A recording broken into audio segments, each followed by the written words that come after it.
calculators haven't always been around, and before calculators we had to calculate square roots in some way. So this is one method that you can calculate square roots by hand if you don't have a calculator handy, or any other way to calculate the square root.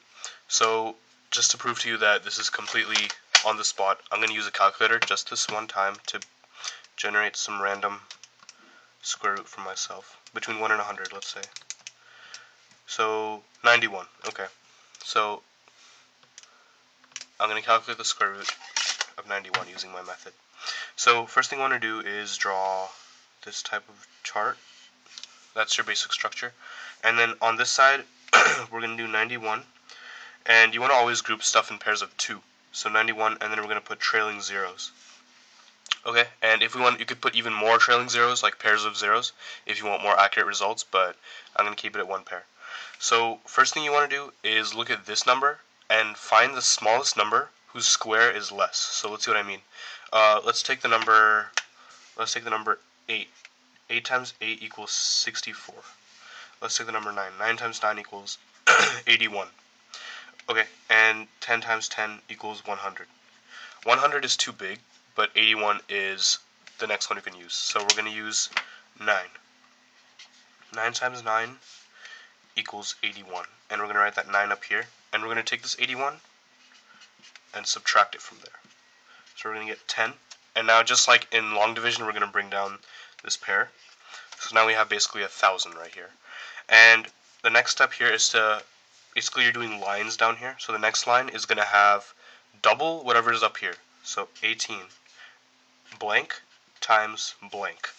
So this is basically asking 18 blank times that same blank equal is going to be just less than 1,000.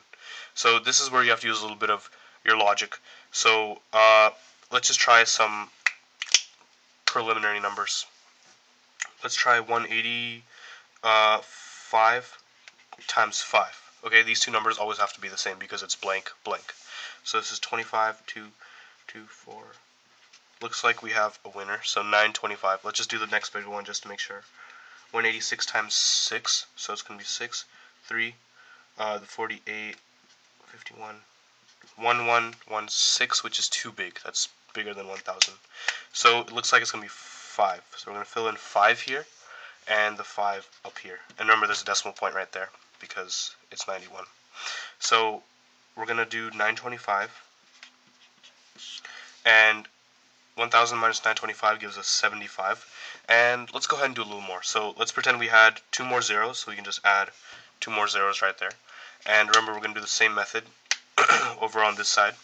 We're going to take 95. What's 2 times 95? That's going to be 90 times 2 is 180, so 190. Blank times blank, always. And so it's basically asking 190 blank times that blank is just under 7,500. Okay, so let's just try 2. I'm just trying this arbitrarily.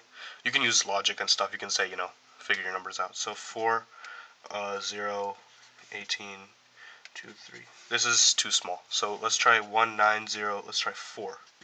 16, 1, 6, 3.